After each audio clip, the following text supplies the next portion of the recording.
नमस्कार दोस्तों। आइए आज सुनते हैं मालती जोशी जी की लिखी कहानी दूसरी दुनिया। तो कहानी शुरू करें दोस्तों। मामी जी से विदा लेकर अशोक उठ खड़ा हुआ और सुशी को अचानक याद आया, घर से चलते समय अशोक ने चाय के लिए कहा था। आलस के मारे वह खुद ही टाल गई थी। अभी अभी तो खाना खाया है, अब मामा जी के यहाँ चलकर ही पी लेना। तैयार होने के बाद फिर स्टोव से उलझना बड़ा बोर लगता है। पर यहाँ चाय तो क्या, किसी ने पानी के लिए भी नहीं पूछा था। पूछने के लिए घर में था ही कौन। चौकीदार तो उन्हें ड्राइंग रूम में बिठाकर भीतर खबर करके चला गया था। बड़ी देर बाद मामी जी प्रकट हुई थी, आँखों में अधकचरी नींद और चेहरे पर बेजारी के भाव लिए हुए। वह मुस्कुरा दी थी, यही गनीमत थी। नहीं तो साफ जाहिर था कि उनका यूं बेवक्त आना उन्हें जरा भी अच्छा नहीं लगा है। अब सुशी क्या करे, दूसरे के घर में बैठकर कैसे पति से चाय के लिए कहे। हाँ, दूसरे का ही तो घर कहलाएगा ये। अशोक लाख कहता रहे कि अरे ये लोग कोई पराए हैं, अम्मा के खास चचेरे भाई हैं, पर सुशी का मन उन्हें अपना मानने को कभी तैयार नहीं हुआ। उसका वश चलता तो आज भी ना आती, लेकिन यह भी अशोक की ही जिद थी। बोला, उन्हें अगर पता चल गया कि मैं तुम्हें घर पर अकेले छोड़कर टूर पर निकल गया हूँ तो वे बहुत नाराज होंगे। आखिर अपने लोग होते किस लिए हैं। अशोक बंगले की सीढ़ियाँ उतर कर गेट तक पहुँच गया था। सुशी को लगा जैसे उसे किसी जंगल में अकेले छोड़कर जा रहा है।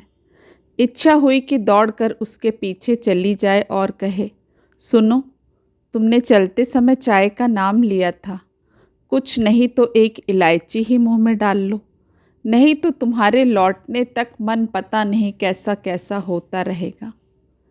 सुषमा, तुम लेटोगी? जी। उसने चौंक कर देखा, मामी जी अपनी विशाल देह को किसी तरह थामे चुटकियों से उबासियां रोकने का प्रयास कर रही हैं। आप आराम कीजिए मामी जी, मैं यहीं बैठकर थोड़ी देर पढ़ती रहूँगी। दोपहर को वैसे भी मुझे नींद नहीं आती। मामी जी ने जैसे राहत की सांस ली। 2-4 पत्रिकाएं उसके सामने डालकर वह अपना अधूरा निद्रा यज्ञ पूरा करने चली गई। पत्रिकाएं बटोर कर सुशी वहीं एक सोफे में धंस गई। कितना बड़ा हॉल था, उसका 2 कमरे का मकान पूरा का पूरा समा जाए ऐसा। पहले भी 1-2 बार आई थी, पर ध्यान से कुछ नहीं देख पाई थी। माथे पर खूब आगे तक पल्ला लिए बहू बनकर बैठी रह गई थी। नए लोगों में उठने बैठने में शुरू में थोड़ी झिझक तो वैसे भी होती ही है, पर मामा जी के नाम का डंका तो बहुत पहले से बजना शुरू हो गया था, जब से शादी की तारीख तय हुई थी। बार बार यही सुनाई पड़ रहा था, लड़के के मामा के लिए विशेष व्यवस्था करनी है। वे जनवासे में सबके साथ नहीं ठहरेंगे, पंगत में खाना भी नहीं खाएंगे, कोरी चाय से उनका काम नहीं चलेगा। मामा जी क्या थे, बस बवाले जान हो गए थे। वर से ज़्यादा उनके स्वागत सत्कार की चिंता हो गई थी, और इतना हो हल्ला मचाने के बाद जब पूजनीय मामा जी नहीं पधारे तो कुछ लोगों को बड़ी निराशा हुई। एक महान हस्ती के दर्शन का अवसर हाथ से जाता रहा, लेकिन उनके पिता और चाचा ने राहत की सांस ली। यह रॉयल इंतजाम उन पर बहुत भारी पड़ रहा था। यहाँ आकर पता चला कि मामा जी का रुतबा इसलिए और भी ज़्यादा है क्योंकि वे और अशोक एक ही शहर में हैं। यद्यपि दोनों के मकान शहर के 2 छोरों पर हैं, पर इतना ही अंतर उनकी सामाजिक प्रतिष्ठा में भी है। पर इससे क्या, है तो एक ही शहर में। अशोक जब पहली बार उसे यहाँ लाया था तो आने से पहले ढेर सी हिदायतें देना नहीं भूला था। सुशी तो खींच उठी थी। क्या वह कोई बच्ची है जिसके लिए डर हो कि वह कपड़ों पर चाय गिरा लेगी या पूरा रसगुल्ला मुंह में ठूस लेगी। पर अशोक उसकी इस मनस्थिति से बेखबर पूरे रास्ते उसे अदब कायदे समझाते आए थे। कुछ तो खीज से और कुछ दहशत से वह सहमी सिकुड़ी बैठी रही। इस घर के लिए अनजाने ही एक गांठ उसके मन में पड़ गई उसी दिन से। उस बार तो फिर भी अशोक उसके साथ था, कुछ गलत सलत हो भी जाता तो वह संभाल लेता, पर इस समय तो वह निपट अकेली है। पूरे 4 दिन तक उसे इस किले में रहना है, पूरी चौकसी के साथ, पूरी तहजीब के साथ। वह पूरी तरह घबराए जा रही थी।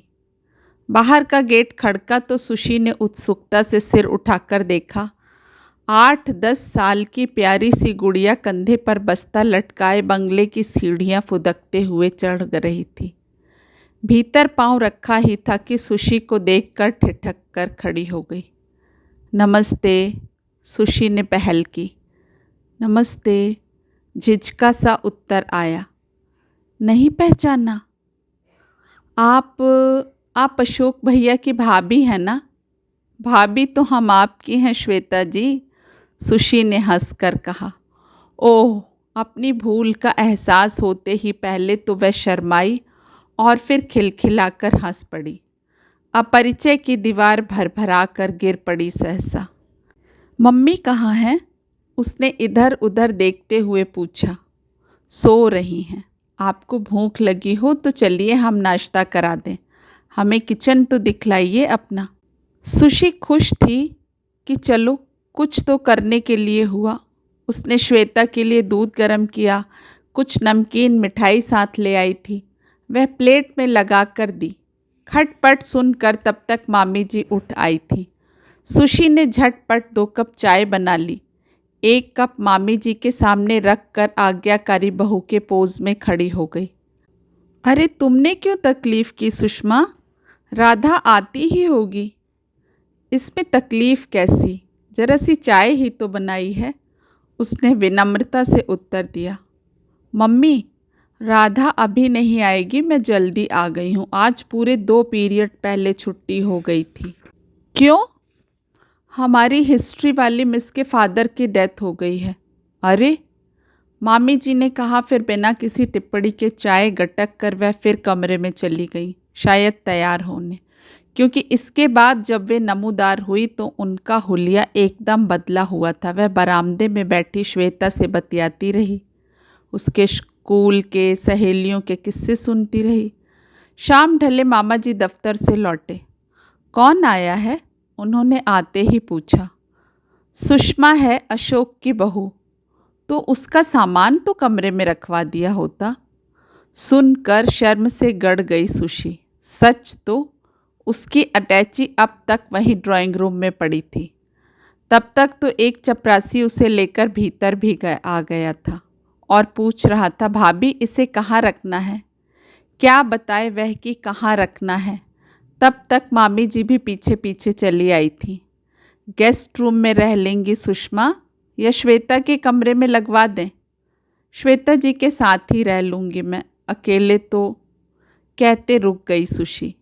अगर वह कह दे कि अकेले में डर लगता है तो इसका फूहड़पन तो नहीं समझा जाएगा। उसकी अटैची श्वेता के कमरे में पहुंच गई। एक फोल्डिंग पलंग भी डाल दिया गया। मच्छरदानी की आदत तो नहीं है ना तुम्हें? कहो तो लगवा दें। इतनी कोफ तो आई उसे। क्या हम लोग इतने गए गुजरे हैं कि मच्छरदानी भी नहीं खरीद सकते? उसने कोई उत्तर नहीं दिया। उसकी चुप्पी का जो भी अर्थ लगाया गया हो, मच्छरदानी फिर नहीं ही लगी। आप यहाँ अकेले ही सोती हैं श्वेता जी? रात को उसने पूछा। नहीं तो, राधा सोती है मेरे पास। पहले दीदी सोती थी। दीदी की तो शादी हो गई है ना? कहाँ हैं वे? कनाडा। बाप रे, तब तो जल्दी जल्दी आती भी नहीं होंगी। अभी 4 महीने पहले ही तो गई हैं। वीज़ा ही नहीं मिला था, उनकी परीक्षा भी थी। जीजा जी क्या करते हैं? इंजीनियर हैं। सो तो होंगे ही, सुशी ने मन में कहा। अशोक ने कई बार तो बताया है, मामा जी ने 1.5 लाख की शादी की है बिटिया की। 1.5 लाख कहाँ से लाते होंगे इतना पैसा? भाभी, हम थोड़ा होमवर्क कर लें? ज़रूर ज़रूर, कोई उपन्यास वगैरह हो तो दे दीजिए ना, इतनी जल्दी तो हमें नींद भी नहीं आएगी। उस अलमारी में देख लीजिए, दीदी की कुछ पुस्तकें पड़ी होंगी। सुशी ने अलमारी खोली। निचले खाने में बेतरतीब से कुछ पुस्तकें पड़ी थीं। बाकी सारी अलमारी बिजली के उपकरणों से, स्टील के छोटे मोटे से और शो पीसेज से अटी पड़ी थी। यहाँ तो अच्छी खासी दुकान लगी हुई है। दीदी के प्रेजेंट्स हैं, वे तो कुछ ले नहीं गई, अब मम्मी के काम आ रहे हैं। रोज़ ही तो कहीं ना कहीं शादी में जाना पड़ता है। सुशी को याद आया, पहली बार आई थी तो मुँह दिखाई में बहुत ही प्यारा टी सेट मिला था। जिसने देखा उसी ने तारीफ़ की थी। इतना महंगा सेट खरीदने की तो ये कल्पना भी नहीं कर सकते थे। हो सकता है वह भी इसी संग्रहालय का हो। वह चुपचाप आकर बिस्तर पर लेट गई। मन खट्टा हो गया था। संदर्भ के बदलते ही वह बहुमूल्य उपहार अपना अर्थ खोने लगा था। सुबह चाय के समय मामा जी से सामना हुआ। बड़े स्नेही जीव लगे। बड़े प्यार से घर के, अशोक के हालचाल पूछते रहे। उनके सामने सुषमा का संकोच काफ़ी कुछ कम हो गया। नौकर जब चाय की ट्रे दे गया तो बोले, सुषमा को यह गर्म पानी मत पिलाओ भाई, उसे अच्छी चाय बना कर दो। मामी जी को शायद यह टोन अच्छी नहीं लगी। शगुन को आवाज़ देकर आदेश दिया, बहू रानी के लिए अपने जैसी देशी चाय बना कर लाओ। और शगुन सचमुच देशी चाय बनाकर ले आया। कड़क मीठी मलाई तैरती हुई प्लेट में छलकती हुई। अपमान से सुलग उठी सुशी। सारे मैनर्स ताक पर रख कर वह किचन में चली गई और दूसरे मग में छान कर ले आया। आते हुए उसने शगुन को जता दिया कि आगे से वह उसकी चाय ना बनाया करे, वह खुद बना लेगी। घर में घंटियों का अनवरत शोर था, कभी फ़ोन की, कभी दरवाजे की। राधा के आते ही शगुन रसोई छोड़कर झाड़ू पोछे में व्यस्त हो गया था। इसलिए घंटियों के जवाब में कई बार श्वेता को भी दौड़ना पड़ता था। पापा, बाहर कोई आया है। कौन है, नाम पूछो। प्रवीण कुमार बताया है, आपका नया बाबू होगा, कल भी आया था। एक टीस सी उठती है सुशी के मन में। बाबू, ओ, अशोक भी तो एक बाबू ही है। ज़रा पता लगाइए आज। श्वेता का मास्टर 4 दिन से गायब है। फिर एक टीस, वह भी तो एक मास्टर की ही लड़की है, हेड मास्टर की ही सही। इन लोगों के सामने वह अपने आप ही छोटी पड़ने लगी है। नहा कर निकलती है तो खुद अपने कपड़े खंगाल लेती है। कोई कहता भी नहीं कि रहने दीजिए, धुल जाएंगे। खुद ही अपना कंघा निकाल कर चोटी कर लेती है। पाउडर बिंदी लगा लेती है। अपना सिंगारदान वह अशोक से छिपा कर ले आई थी तो अच्छा ही हुआ ना। मामी जी के कमरे में तो उसे एंट्री ही नहीं मिली है अब तक। बरामदे से उनके भव्य ड्रेसिंग टेबल की झलक भर देख पाई है वह। राधा, खाना तैयार है? जी मेम साहब। सुषमा, ऐसा करो तुम और श्वेता निपट लो, और आप लोग? हम तो बहुत देर से खाते हैं, 1 बजे। उतनी देर तक रुक कर क्या करूँगी? तो क्या हुआ? नहीं नहीं, तुम्हारे मामा जी नाराज़ होंगे। राधा को मामी जी कुछ आदेश देने रसोई में चली गई। कुछ ही देर में 2 थालियां लग गईं। सुषमा जी, वह समझ गई कि यह अनुरोध नहीं आदेश है। चुपचाप आकर बैठ गई। उसे अच्छा नहीं लग रहा था। आखिर वह इस घर की बहू है। कहीं मामा जी यहाँ होकर निकले तो वह तो शर्म से गड़ ही जाएगी। खा पी कर श्वेता स्कूल चली गई। लड़की समझदार थी। जाते हुए सुशी को स्मिता की सगाई के, शादी के, विदेश यात्रा के एल्बम पकड़ा गई। आप बैठे बैठे बोर होंगी ना। ऊपर कमरे के एकांत में बैठी वह अनमने भाव से वे बहुमूल्य पन्ने पलटती रही। स्मिता, एक अत्यंत साधारण चेहरा, मेकअप का लबादा हटा दिया जाए तो कुछ भी उल्लेखनीय नहीं, पर केवल रुपयों के बल पर आज विदेश में ऐश कर रही है अपने इंजीनियर पति के साथ। उसे याद आया कि उसकी अपनी शादी में कितनी चकचक हुई थी। मेहमानों ने बाबूजी को चीत डाला था। एमए पास ऐसी सोने सी लड़की कहाँ घूरे पर फेंक रहे हैं। सुन सुन कर कान पक गए थे। आखिर झल्ला कर बोले, सलाह देने तो हर कोई आ जाता है, पैसा कोई नहीं देता। कहाँ से लाऊं? डॉक्टर, इंजीनियर, वकील, प्रोफेसर। 40,000 से ऊपर तो इन लोगों की बोली शुरू होती है। 15,000 से नीचे तो ये लोग भी बात नहीं कर रहे थे। बड़ी मुश्किल से 12,000 पर राजी हुए हैं। और सुशी जानती है उन्हीं 12,000 रुपयों की बदौलत उसके लिए ये पतली पतली 4 चीज़ें बन पाई हैं। नहीं तो वहाँ था ही क्या। चढ़ावे की साड़ी और गहने देखकर कितना हंसाई हुई थी। यूं ही मन उदास हो गया तो उसने सारे एल्बम उठाकर रख दिए और गैलरी में आकर खड़ी हो गई। नीचे कंपाउंड में 3-4 कारें खड़ी थीं। भीतर आकर जीने पर आहट ली। नीचे डाइनिंग हॉल में काफ़ी शोर शराबा हो रहा था। राधा किसी काम से ऊपर आई तो उसने पूछा, नीचे कोई आया है? हाँ, मेहमान। लंच हो रहा है। कुछ करवाना हो तो हम आ जाएं?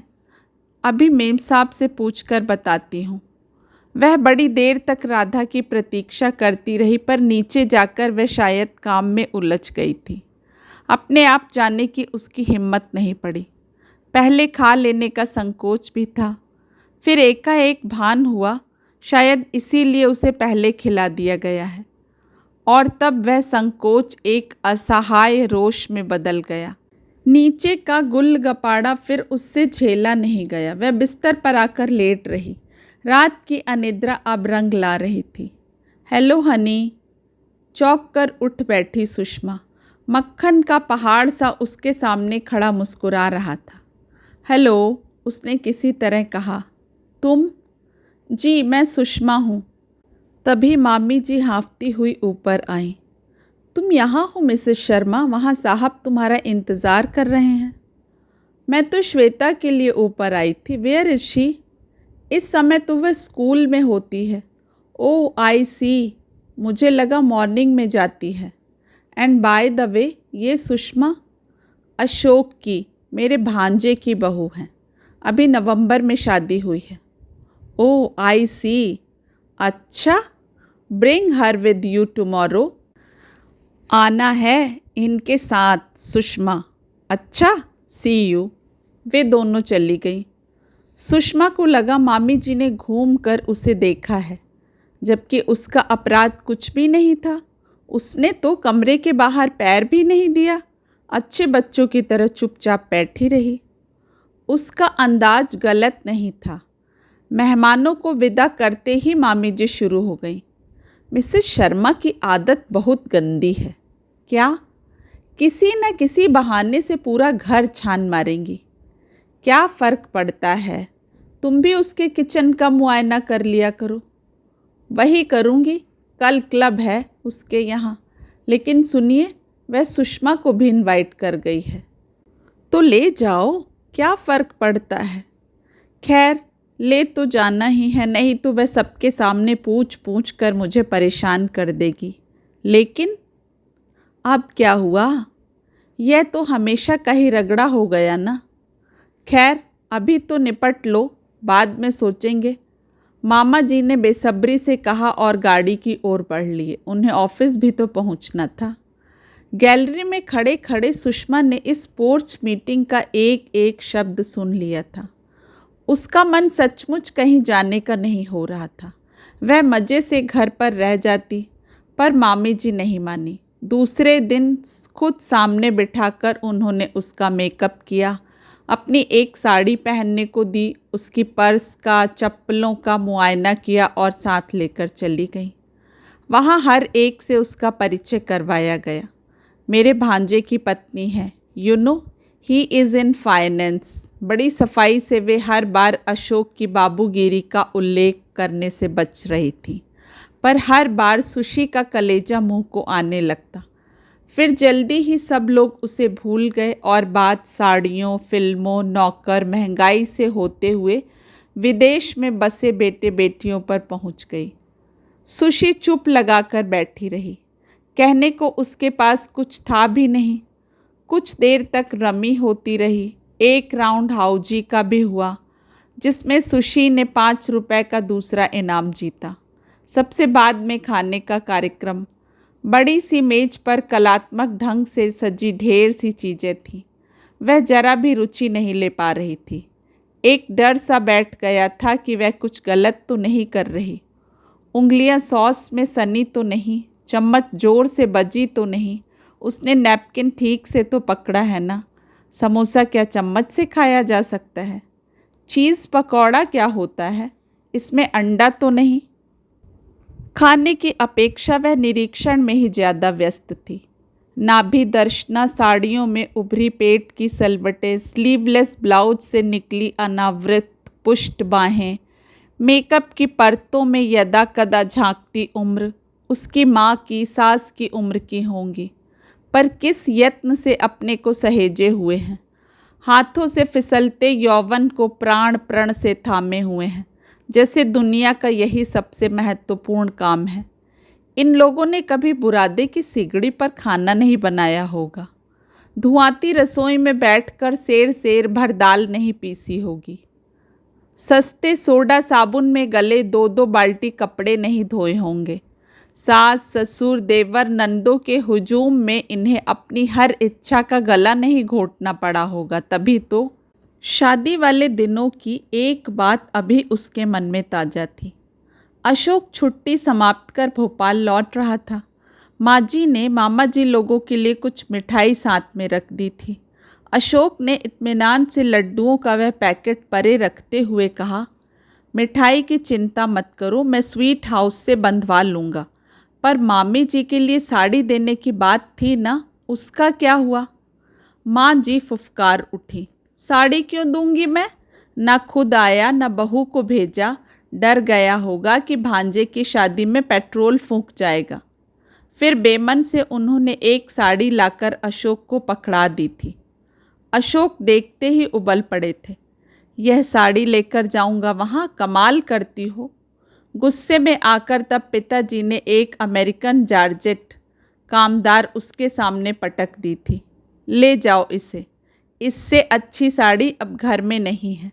वह साड़ी सुषमा के पीहर से माँ जी के लिए आई थी। उसे देखते ही वह एकदम रो पड़ी थी। खुद तो कभी ढंग का पहनाया उड़ाया नहीं, समधियाने से कोई चीज़ आई है तो वह भी लुटा दो। बच्चों की तरह बिलकती अपनी सास को देखकर उसे करुणा हो आई थी। उस रुदन में अभाव का एक पूरा इतिहास सिसक रहा था। उस साड़ी का पता नहीं फिर क्या हुआ। मामी जी के पास पहुंची भी होगी तो वह शायद ही उसे पहनेंगी। आज ही सुशी जब तैयार होकर निकली थी, तुम पर यह साड़ी अच्छी लग रही है सुषमा, तुम रख लेना। मैं तो इस तरह की गाढ़ी चीज़ें कभी पहनती नहीं, पर कहीं ना कहीं से आ जाती है। सुषमा, तुम खा चुकी? जी। उसने चौंक कर अपनी प्लेट में देखा और शर्म से सिर झुका दिया। ना भाता हो तो रहने दो, उन्होंने फुसफुसा कर कहा। क्यों, कुछ गड़बड़ है क्या? नया नया शादी बनाया है ना? एक मर्दानी सी महिला ने उसे कोहनी मारते हुए पूछा तो वह शर्म से लाल हो आई। एक साथ इतनी जोड़ी घूरती हुई आंखों के सामने उससे खड़ा नहीं हुआ जा रहा था। फिर कॉफ़ी आ गई और लोगों का ध्यान बट गया। घर लौटी तो लग रहा था जैसे कैद से छूटकर आ रही हो। सुबह सुबह श्वेता की मेज पर एक प्यारा सा कार्ड दिखाई दिया। हम देख लें? उसने इजाज़त चाही। हाँ देखिए ना, दीदी के सहेली की शादी है। कब? आज शाम। आप भी जाएंगी? हाँ। यह कार्ड हमारे लिए ही तो है। दुल्हन की छोटी बहन हमारी क्लास फेलो है ना। मम्मी पापा के लिए तो अलग से इनविटेशन आया है। सोच में पड़ गई सुशी। एक बार फिर इन लोगों को पेशोपश में डालेगी। कल ही मामी जी ने एक निमंत्रण अस्वीकार किया है फ़ोन पर। कारण चाहे जो बताया हो, सुशी समझती है। नहा धोकर वह मामी जी के पास चली गई। सोचती हूँ आज घर चली जाऊँ, उसने विनम्र स्वर में कहा। क्यों, अशोक लेने नहीं आएगा? आएंगे तो आज शाम को ही आने की बात थी, पर घर 3-4 दिन से बंद पड़ा हुआ है, थोड़ी सफाई करनी पड़ेगी। दूध वाला भी जल्दी आ जाता है। अच्छा, इनसे पूछती हूँ, मामी जी ने कहा और मामा जी के दरबार में उसकी अर्जी पहुँचा दी। वहाँ से आदेश हुआ, ठीक है, श्वेता को लेकर गाड़ी जाएगी तो उसे भी ड्रॉप कर देगी। यानी कि सब लोग तैयार बैठे थे। उसने फटाफट सामान जमाया। भाभी जी जा रही हैं? श्वेता ने पूछा। हाँ, आपके भैया आने को है ना आज। सुषमा, मामी जी दरवाजे में आकर खड़ी हो गई थी। ये पैसे रख लो। सन्न रह गई सुशी। 2-2 के 2 नोट। क्या यही औकात रह गई है उसकी? सगुन और राधा को अपनी ओर से दे देना, मामी जी कह रही थी। बाकी लोगों को देने की ज़रूरत नहीं है, पर ये लोग 24 घंटे घर पर ही रहते हैं ना। मेरे पास पैसे हैं मामी जी, उसने किसी तरह कहा। हैं क्यों नहीं, पर ये रख लो। दोनों के पैर छूकर मोटर में आकर बैठ गई। तब मन कितना कसैला हो गया था। श्वेता पूरे रास्ते बड़बड़ाती जा रही थी, पर हाँ हूँ के अतिरिक्त उसने किसी भी बात का जवाब नहीं दिया। लग रहा था आंसू अब छलके तब छलके। यहीं रोकना है ना मैडम? उसने चौंक कर देखा। गाड़ी ठीक स्थान पर आकर खड़ी हो गई है। मामा जी ने पूरा पता बता दिया था शायद। चारों ओर ऊंची ऊंची इमारतें थीं। उन्हीं में दड़बे नुमा घर थे। उसी में एक दड़बा उसका भी था। उतरने लगी तो श्वेता के हाथ में 11 रुपए थमा दिए। यह क्या भाभी जी? यह आपकी टॉफ़ी के लिए। ना बाबा, मम्मी डांटेंगी। क्यों डांटेंगी भला? आप ननंद हैं हमारी, आपका हक बनता है। ड्राइवर दरवाज़ा खोलकर अदब से खड़ा हुआ था। सुशी के उतरते ही उसने सूटकेस उठाया और पूछा, कौन सी बिल्डिंग में चलना है साहब? वह क्षण भर असमंजस में खड़ी रही, फिर बोली, यहीं रहने दो, तुम गाड़ी ले जाओ, बेबी स्कूल के लिए लेट हो रही है। फिर उसने 5 का एक करकराता नोट उसे दिया। यह क्या? चाय पी लेना, उसने कहा और पीठ फेर कर चल पड़ी। ड्राइवर का सलाम भी उसने नहीं लिया। पड़ोस का गज्जू नीचे कंचे खेल रहा था। उसने दौड़कर सुशी का सूटकेस उठा लिया तो उसने चैन की सांस ली। वह ड्राइवर को अपना कबूतर खाना दिखाने की इच्छुक नहीं थी, पर सामान लेकर यह पहाड़ चढ़ना भी कोई हंसी खेल नहीं था। गज्जू ने सारी समस्या हल कर दी। वह अभी आधे रास्ते पर ही थी कि तिमंजिले पर पहुंचकर उसके आगमन की सूचना दे चुका था। चाची स्वागत में बाहर आकर खड़ी हो गई थी। बोली, ताला बाद में खोलना दुल्हन, पहले खाना खा लो। मैं बस खाने ही जा रही थी।